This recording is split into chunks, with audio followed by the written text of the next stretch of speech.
봉독하겠습니다. 에베소 1장 16절에서 23절 말씀을 드리겠습니다. 23절은 우리 다같이 봉독하려고 하고 16절에서 제가 22절까지 먼저 읽어드리겠습니다. 내가 기도할 때에 기억하며 너희로 말미암아 감사하기를 그치지 아니하고 우리 주 예수 그리스도의 하나님 영광의 아버지께서 지혜와 계시의 영을 너희에게 주사 하나님을 알게 하시고 너희 마음의 눈을 밝히사 그의 부르심의 소망이 무엇이며 성도 안에서 그 기업의 영광의 풍성함이 무엇이며 그의 힘의 위력으로 역사하심을 따라 믿는 우리에게 베푸신 능력에 지극히 크심이 어떠한 것을 너희로 알게 하시기를 구하노라. 그의 능력이 그리스도 안에서 역사하사 죽은 자들 가운데서 다시 살리시고 하늘에서 자기의 오른편에 앉히사 모든 통치와 권세와 능력과 주권과 이 세상뿐 아니라 오는 세상에 일컫는 모든 이름 위에 뛰어나게 하시고 그 만물을 그의 발 아래 복종하게 하시고 그를 만물 위에 교회의 머리로 삼으셨느니라. 교회는 그의 몸이니 만물 안에서 만물을 충만하게 하시는 이의 충만한 이니라. 아멘. 우리 기도하시겠습니다. 사람들 혹은 유학하는 한인들에게 대한민국 정관에서 이런 얘기들을 하는 것을 볼 수가 있습니다. 현지에 가서 혹시 어려움을 만나거든 대한민국 영사관을 찾든지 그래서 거기서 도움을 받지 못하면 가까운 한인 교회로 가서 도움을 받으세요. 그런 글을 본 적이 있습니다. 교회는 지나가는 우리 나그네를 도와야 됩니다. 돕고 있습니다. 그런 의미에서 보면 교회도 하나의 공동체, 사회에 속한 집단체로서 사회학적으로 하나의 모임이 된다. 그렇게 볼 수가 있을 것입니다. 그러나 교회는 무슨 한인회나 세탁소 협회나 무슨 해병전후회나 호남 향후회나 이런 사람들의 모임하고는 성격이 전혀 다른 본질상 완전히 다른 기관에 속한다. 이렇게 볼 수가 있겠습니다. 교회는 땅에 있지만 원칙적으로 하늘에 속해 있습니다. 또 정확히 말하면 교회는 하나님에게 속해 있습니다. 교회는 세상 안에 있지만 세상을 구원하는 홍수 만난 사람들에게 방주와 같은 것입니다. 그래서 오늘 복음도 그렇게 말하고 있습니다. 세상 안에서 세상이 교회를 행복하게 하는 게 아닙니다. 교회가 세상을 충만하게 하는 특별한 기관이라 그렇게 말하고 있습니다. 우리 인류 역사를 보아도 교회가 역사를 발전시켜 왔습니다. 교회 안에 있는 진리가 사람들을 도덕적으로 살게 했습니다. 그리고 많은 인권을 신장시켜 왔습니다. 가난한 자를 구제하고 부정한 자가 정직하게 되게 강포를 행하는 자들이 사랑을 베풀면서 정말 우리 모든 사회가 행복한 사회로 발전해가는 쪽으로 교회는 역사에 이바지해 왔습니다. 그러므로 교회는 특별한 기관입니다. 하나님이 주인이 되시고 하나님의 진리로 교회를 다스려 나가시기 때문에 이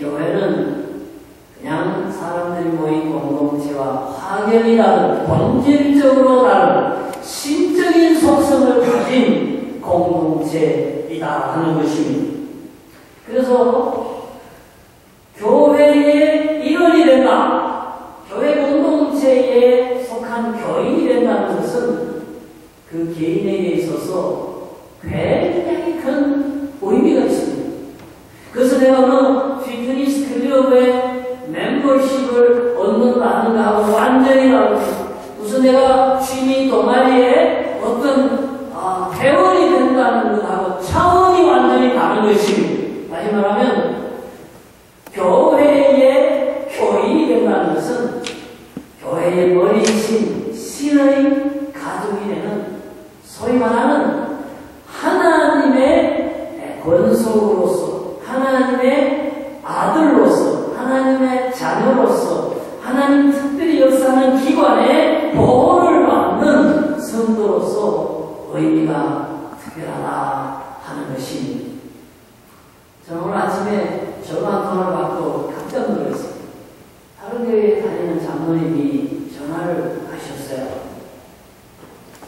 우리 교회 청년 하나가 어제 저녁에 이튼 백화점 앞에 지나가다가 그 YWAM에서 막 EDTS 사람들이 나와서 막 전도를 하고 노래를 부르고 그러니까 나도 같이 참여하고 전도할게요 해서 같이 이제 합류를 했습니다. 그래서 전도를 마치고 이튼 백화점 안에 있는 푸드코트에 가서 이제 저녁을 먹는데 갑자기 총을 드는 사람이 나타나서 총을 막 쏜 거예요. 그래서 우리 청년이 카운터 앞에서 음식을 이제 오다 받고 나오면 갖다 주고 하는데 바로 그 앞에서 총을 쏜 거예요. 총이 여러 발 지나갔는데 우리 교회 청년이요 새끼 손가락이 있어요. 피로만 종아리 스치고 지나갔어요. 우리 그 청년이 오늘 아침에 예배 시간에 찬양을 마이크를 들고 부른 청년입니다. 오늘 아침에 그 청년을 바라보면서 이런 생각을 하는 거예요. 그 총알이 각도가 새끼손가락에서 1도만 들어도 30cm 안쪽으로 들어왔으면 오늘 그 청년은 여기 있을 수 없습니다. 찬양 부를 수 없습니다. 우리가 일상적으로 생각하는 모든 것들이 하나님의 계획과 하나님의 보호, 하나님의 역사 속에 생명 싸개 속에 있다는 것을 깨닫게 해주는 하나의 사건이라고 생각합니다. 나는 우리 그 자매에게, 그 청년에게만 하나님이 오늘 아침, 어제 저녁에만 역사하는 게 아니라 바로 그 하나님이 교인되고 하나님의 자녀되고 건설된 그 교회 안에, 그 가정 안에 여러분의 인생의 모든 중요한 삶의 굴곡에 하나님이 함께 하신다는 것을 깨닫게 해주신다. 저는 그렇게 생각합니다. 항상 여러분, 우리가 꼭 이런 어려운 일이나 특별한 일을 통해서만 경험할 일이 아니니 일상적인 일 속에서 내가 자고 있을 때에도 하나님은 나와 함께 하시고, 내가 일할 때에도 하나님은 나와 함께 하시고, 내가 여행 중에 있고 내가 공부하는 데에도, 혹은 내가 병중에 있을 때에도, 혹은 내가 인생의 위기라고 생각하는 큰 계곡 앞에서 절망하고 있을 그때에도 하나님은 능력의 장중으로 장중에 나를 붙잡으시고 나를 지켜보시고 나를 선하게 인도하시는 하나님이 내 아버지이시고, 그분이 우리 가장이시고, 그분이 우리가 속한 이 교회의 주인이고 머리라는 사실이 얼마나 감사하며 얼마나 평안하게 하며 얼마나 우리로 하여금 금지 있게 하는지 모릅니다. 그래서 우리가 교회의 멤버가 된다, 내가 하나님 아버지의 자녀로서 교회의 회원으로, 교인으로서 살아간다는 것은 이거는 엄청난 축복이고 이건 엄청난 특권입니다. 그래서 우리는 대한민국에 캐나다에 무슨 국회의원이 된 것도 의미가 있겠지만 하나님 나라의 신의 나라의 백성이 됐고 그가 다스리는 교회의 패밀리가 됐다는 것은 이건 신적인 축복이 아닐 수 없다 하는 것입니다. 그러므로 교회 회원이 되는 의식이 무엇입니까? 내가 예수를 나의 하나님으로 믿습니다. 예수가 나의 구세주인 것을 믿습니다. 예수의 사상과 예수의 사랑과 그분의 진리와 그의 나라를 기다리면서 살겠습니다. 선언하는 믿음의 고백, 그것이 바로 그리스도 교회의 회원이 되는 중요한 선언입니다. 신앙입니다. 그 신앙과 선언을 공적으로 발표하고 세례를 받는 것이 멤버십이 되어지는 교회의 중요한 예식입니다. 그래서 교회에는 예수님의 죽으신 성찬을 기념하는 것, 그게 성례입니다. 그 다음에 예수를 믿겠다고 하나님의 사람 앞에 선언하는 것, 이 세례식이 성례입니다. 그래서 개신교회에 두 가지 성례가 있으니 하나는 세례요, 하나는 만찬입니다. 성찬입니다.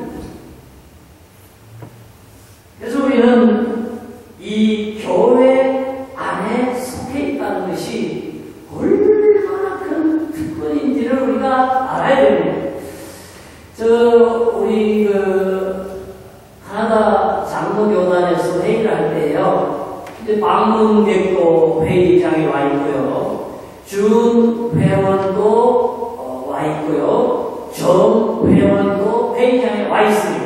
그냥 소개하고 회의할 때는 아무런 차이가 없어 보입니다. 그런데 중요한 안건, 비밀스러운 안건, 외부로 유출되지 말아야 할 안건을 다룰 때에는 미팅 인 캐머럴, 그래서 누가 동의를 하고 제청에서 통과되면요, 정회원 외에는 다 회의장을 나가게 돼 있어요. 그러면 부회원이나 방문객은 다 나가야 됩니다. 회의를 나눌 수 없습니다. 여러분, 오늘 우리가 교회 안에 있습니다. 진짜 내가 예수를 믿든지 안 믿든지, 내가 알고 있든지 육정이든지 우리가 현상적으로 볼 때는 표시가 나지 않습니다. 여러분, 근데요, 곡식을요, 바람에다가 키를 가지고 이렇게 바람에 까불면 쪽쪽이는 휙 날아가고 알곡만 남는다고 했습니다. 마찬가지입니다. 예수 그리스도께서 이 땅에 심판하러 오실 때, 재림하러 오실 때에, 그때에 알곡된 진짜 크리스천, 진짜 하나님의 자녀들, 진짜 신자는 남습니다. 휴가합니다. 천연원국에 참여합니다. 영생의 영화를 누린다고 그랬습니다. 여러분, 그래서 우리가 예수를 잘 믿어야 됩니다. 쭉정인 신자가 아니라 알곡 신자로 믿어야 됩니다. 예수님이 오늘 저녁에 오셔서 정말 바람에 키를 까불어 알곡을 걸려내듯이 진짜 믿음 있는 사람, 진짜 신앙으로 살아가는 사람, 진짜 교회의 멤버답게 살아가는 사람들에게 주시는 그 엄청난 축복을 가지실 그날에 상받을 믿음을 가지고 우리가 신자로, 교인으로, 교회의 성도로 살아가야 된다 하는 것입니다. 오늘 장례 25주년 맞는 우리 갈릴리 교회 성도 여러분, 우리가 앞으로 남은 생애는 정말 알곡같이 예배드리고, 알곡신자같이 봉사하고, 알곡신자같이 기도하고, 알곡신자같이 사랑을 베풀고, 알곡신자같이 하나님을 기다리며 살아가는 저와 여러분 되시기를 주님 이름으로 축복합니다. 아멘. 여러분, 교회라는 뜻은요, 그 이름이 갖는 의미는 원래 헬라어에서 가져왔습니다. 이 church라는 말은 헬라어 에클레시아라는 그리스에서 가져왔습니다. 그러면 그리스는 어디서 가져왔느냐 하면 구약 성경에서 카할, 부르다, 애다, 공동체 그런 데에서 다시 말을 가져왔어요. 그러면 카하다, 에다다, 에클레시아다, 교회라고 했을 때에 여러 나라 말이 수천 년부터 사용이 되어 왔습니다. 그러면 그 말이 의미하는 게 뭔가? 하나님이요, 세상에 많은 사람이 있는데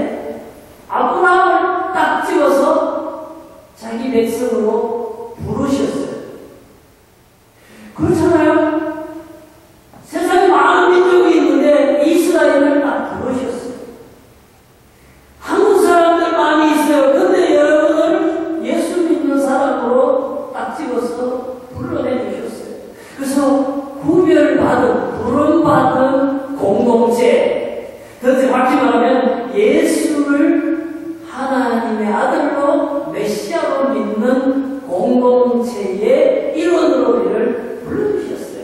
교회는 그런 단어적인 어원을 갖고 있습니다. 그러면 내가 교인이라고 했을 때, 교회에 속한 멤버라고 했을 때 그 뜻이 무엇인가?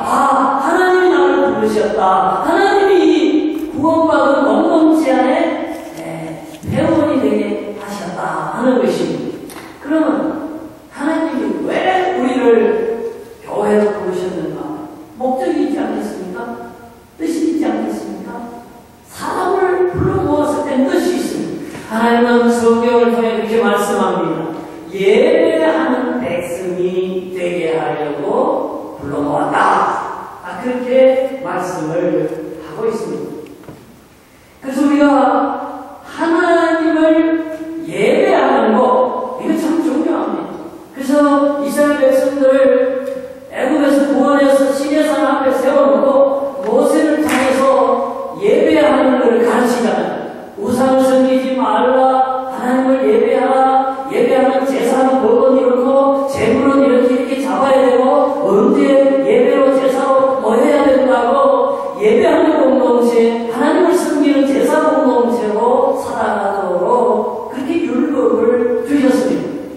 그래서 오늘 우리는 하나님께 부름받은 자로서 하나님을 예배하고 하나님을 공경해야 하는 그런 특별한 목적 속에서 우리가 존재하고 있고 교회 생활을 하고 있다는 것을 깨달으셔야 됩니다. 그래서 교회는 예배가 참 중요하고 예배와 관련된 교회의 의식은 다 중요합니다. 보세요. 예배당도 그래서 중요한 거예요. 빌딩이 많이 있지만은 예배용으로 사용되는 이 빌딩은 예배당이라고 그러고, 그래서 이 예배당에서는 뛰지도 못하게 합니다. 이 예배당에서는 정말 그런 거룩하지 못한 모든 행동이 자제되고 삼가되어야 됩니다. 왜? 하나님께 예배드리는 처소이기 때문입니다. 그리고 예배드리는 시간도 준수되어야 됩니다. 왜냐하면 하나님께 드리는 시간이기 때문에 정확하게 시작해서 구별해서 예배를 드려야 하기 때문에 그렇습니다. 그래서 예배자들도 공원에 놀러 갈 때는 자유롭게 갑니다. 슬리퍼 신고 반바지 입고 그냥 티셔츠 하나 걸치고 왔다 갔다 해도 괜찮아요. 그러나 예배 드리러 올 때는 우리가 이렇게 양복도 입고 참 옷을 이렇게 단정하게 입고 교회에 옵니다. 왜? 예배 드리러 가기 때문입니다.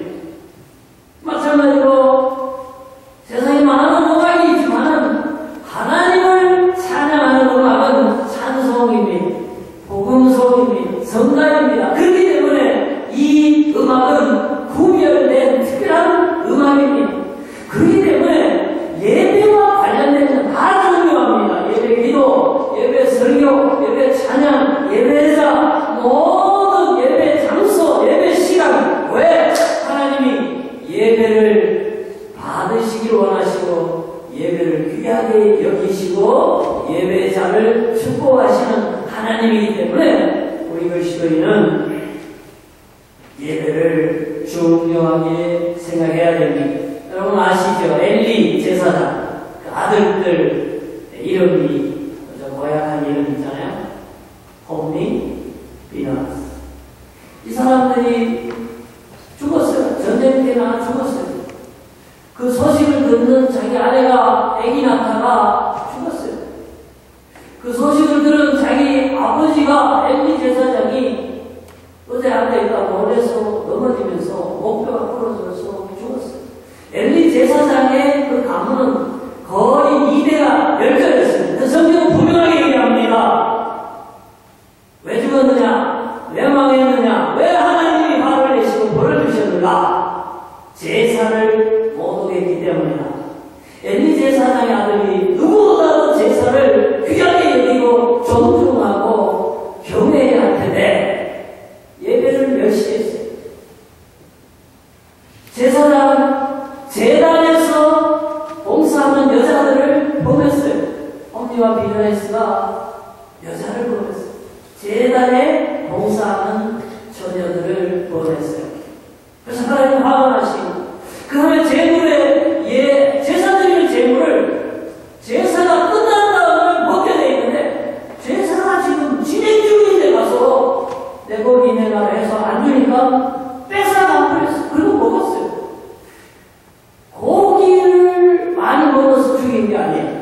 제사를 열심히 했기 때문에 죽인 거예요. 여러분, 우리는 하나님을 사랑의 하나님이라 자기 아들까지도 내주신 아가페 사랑의 하나님이라고 얘기합니다. 맞습니다. 그러나 동시에 동전의 양면바다 같이 하나님은 공의의 하나님, 자기가 의롭다고 세운 기준에서 벗어나면 계속적으로 고의적으로 벗어나면 특별히 중요한 원칙에 대해서 벗어나면 하나님이 가차없이 벌하시고 어느 정도 노아 시대에 8시국 빼고는 모든 인류를 다 물로 심판해버리셨습니다.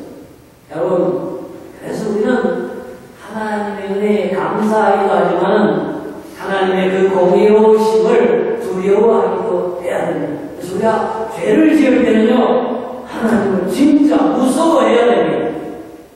그래서 우리가 특별히 이 예배는 하나님이 받으시기를 원하실 뿐만 아니라 이 예배자를 특별히 축복하시고요, 이 예배를 기다리고 있기 때문에 구약에서도 제사는 가장 중요한 것이었어요.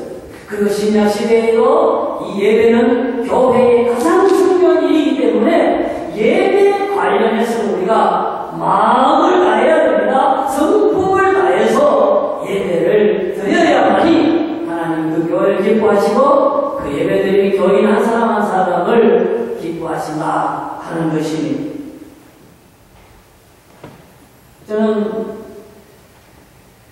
코스타리카 산속에서 예배드리는 고산족을 선교하러 갔다가 제가 큰 감동을 받았습니다. 여기는 산이 너무 깊으니까요, 산속에 교회가 하나 이렇게 세워져 있어요. 그러면 교회 한 번 올라오면 3일씩 막 4일씩 걸어와야 되니까 3일쯤 되는 이 교회에서 사람들이 우리도 예배 처소를 세워달라는 거 너무 머니까 가는 데서 하면 오는 데서 하면 예배하면 우리를 일주일 내내 가니까 그래서 교회를 하나 세워줬어요. 이런 식으로 해서 교회가 산속에 11개가 세워졌어요. 그러면 교회가 거리는 하루에 가장 먼 데가 하루에 그러면 제가 방문했던 그 교회의 원주민들이요, 우리가 보면 아무것도 없고 전기가 들어오니까 무슨 그로스리 가게가 있습니까? 그렇다고 무슨 도로가 있습니까? 무슨 옷이 있습니까? 뭐 아무것도 없어요. 그냥 참 바나나 따먹고 콩재배해서 옥수수 심어서 그게 주식이 그렇게 살아가게 평균 수명도 40몇 살밖에 되지 않습니다. 자, 그런데 그 사람들 속에 복음이 들어가서 예수를 믿는데 주일날 예배 드리기 위해서는 하루를 걸어와야 돼요. 애 데리고 그리고 개도 데리고 와요. 개를 놔두면 짐승이 잡아먹어버리니까 개를 몰고 애를 업고 아줌마 아저씨들이 하루를 걸어요. 주일날 10시에 예배 드리려면 토요일날 아침밥 먹고 출발해서 하루 종일 걸어서 토요일 저녁에 교회에 도착해요. 그러면 교회에서 자요. 제가 자는데 가봤어요. 흙바닥에요. 바나나 나무 큰 이불 하나 깔고 그 위에서 목포 하나 덮고 자요. 그리고는 그 다음날에 주일날 예배를 드려요. 예배 드리고 나면 교회에서 점심을 먹고 그건 집에 못 가요. 2시간, 3시간 떨어진 곳에 있는 교인들은 집에 갈 수 있어요. 근데 하루길 걸어온 사람은 집에 못 가요. 하루 걸리니까 중간에 산속에서 자다 보면 맹수에게 물려갈 수가 있으니까 다시 교회에서 잡니다. 자고 월요일 아침밥을 먹고 집으로 돌아갑니다. 그래서 그 사람들은 예배 한 번 드리기 위해서 3일을 소요합니다. 일주일 중에 3일, 이틀은 걷고 이틀은 땅바닥에서 자고 돌아갑니다. 저는 그 사람들을 여러 차례 직접 눈으로 바라보았고 함께 예배를 드렸습니다. 우리는 이렇게 생각합니다. 우리는 냉장고도 있고, 우리는 공부도 했고, 우리는 집도 가지고 있고, 전기도, TV도, 전화기도, 모든 컴퓨터도 가지고 있기 때문에 우리는 문명한 사람이고, 그 사람들은 미개하고, 우리는 부자고, 가난하다고 생각합니다. 그러나 나는 그런 관점으로 볼 수 없는 신앙의 관점으로, 예배의 관점으로, 하나님의 관점에서 볼 때, 우리가 과연 그들보다 우월할 수 있다고 말할 수 있는가? 저는 그렇게 생각하지 않습니다. 예배가 중요하고, 예배하기 위해서 하나님이 사람을 만드시고, 구원하시고, 부르셨다면, 저도 일주일 중에 예배를 위하여 온 3일을 하나님께 드리고, 이틀을 긋고, 땅바닥에서 이틀을 자는 사람과 우리를 동일하게 비교할 수 없다고 생각합니다. 사랑하는 성도 여러분, 제가 이렇게 말씀드리는 것은 우리가 주일을 한번 예배 드리는 게 too enough 그렇게 생각하면 안 된다 이거예요. 정말 더 많이 예배드리고 더 정성으로 예배드리고 더 하나님을 감동시키는 예배자로 살아야 된다 하는 것입니다. 왜냐하면 그렇게 할 때에 하나님이 예배 찬송을 통해 기쁨을 주시고 예배 기도를 통해 문제를 해결하시고 예배 말씀을 통해 지혜와 위로와 격려와 소망을 주시는, 그래서 예배를 마치고 돌아갈 때에 우리 마음이 회복되고 우리 신앙이 고약되어지고 정말 우리가 하나님과 동행하는 신적인 삶으로 살아갈 수 있기 때문에 이 예배는 중요합니다. 이 예배는 교회의 가장 중요한 일입니다. 교인은 오로지 이 예배를 잘 드려야 됩니다. 사랑하는 성도 여러분, 예배를 잘 드리고 있습니다. 오늘도 예배 드리러 왔습니다. 그러나 앞으로 더 예배를 잘 드려서 예배 받기 원하시는 하나님을 기쁘시게 드리고 예배를 통해서 솔로몬처럼 하나님의 은총과 축복을 받아들이는 예배의 승리자들, 예배의 성공자들 되시기를 주의 이름으로 부탁합니다. 아멘.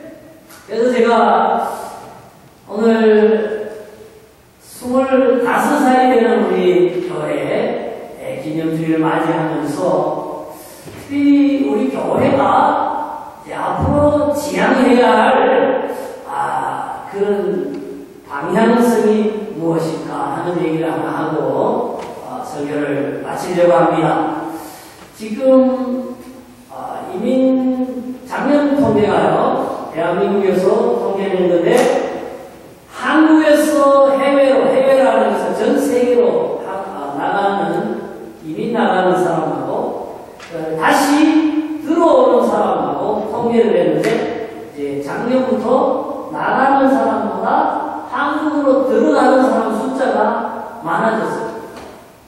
이게 무엇을 의미하냐면은 한국이 그만큼 이제 잘 살게 됐다는 거예요. 그리고 캐나다만 하더라도 이민이 뚝뚝뚝뚝 떨어지다가 작년부터는 들어온 사람보다 들어간 사람이 이제 더 많아지기 시작한 거예요. 그래서 어부가요, 물고기 없으면 고기 찾기가 진짜 어려워집니다.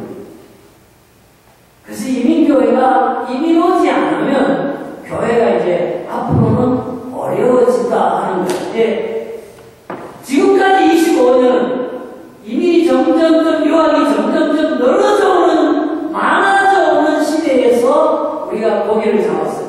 근데 지금부터는 이민도 적게 오고 유학도 적게 오는 그런 시대에서 우리가 고기를 잡아야 하는 상황 속에 우리가 놓여지게 된다는 걸 얘기하면서, 그럼 어떻게 해야 되냐?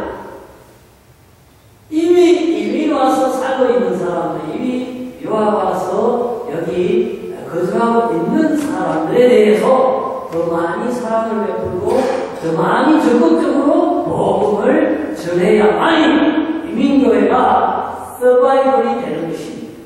그래서 앞으로 우리 교회가 50주년을 맞이하려면 50주년 되는 데에도 이 교회가 존재하려면 이제는 전도는요, 생존을 위한 필수적인 몸부림입니다.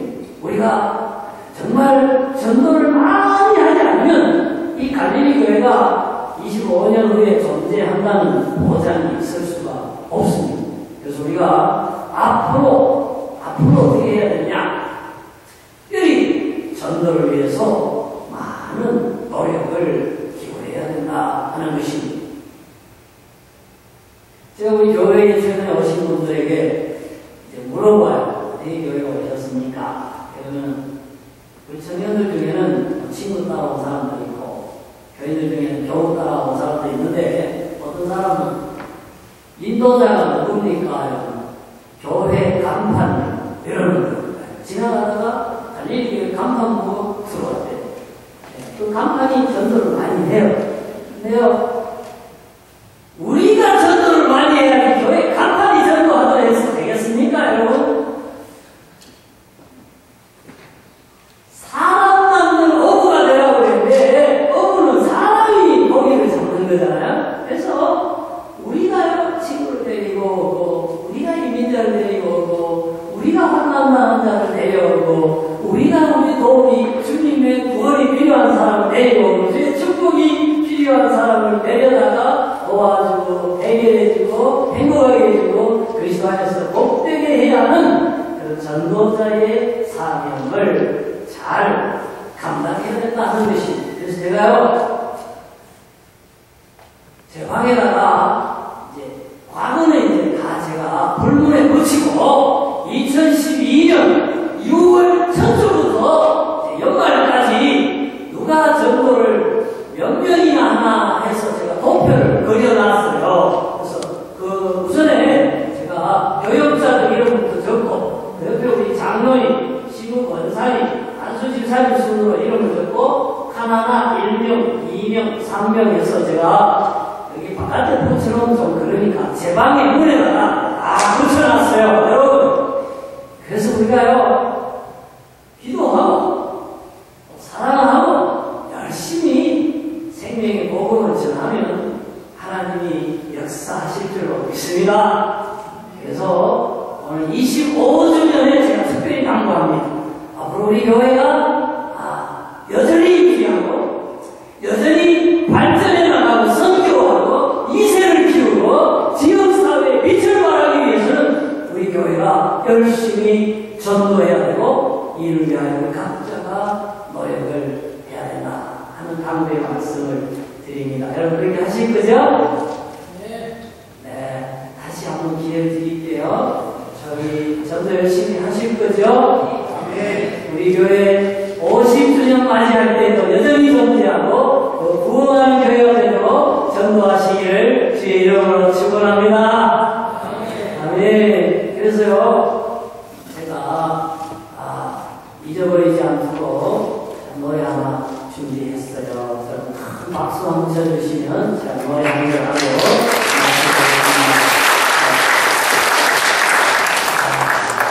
제가 20대 꽃다운 청춘에 전도사 할 때에 우리 어린이들하고 같이 불렀던 전도 찬송이 있어요. 그게 뭐냐면은 한번 따라해보세요. 이렇게 손을 이렇게 모아보세요. 이게 복음이에요. 복음을 한번 따라해보세요. 복음을 심었습니다. 복음이 싹이 났네요. 복음이 자랐습니다. 30배 되졌습니다. 그리고 소리가 들렸어요. 60배 되졌습니다. 그리고 100배 되졌습니다. 이렇게 하는 거예요. 그래서 노래가 있는데 혹시 반주가 됐죠? 복음을 심었습니다. 된대요. 복음을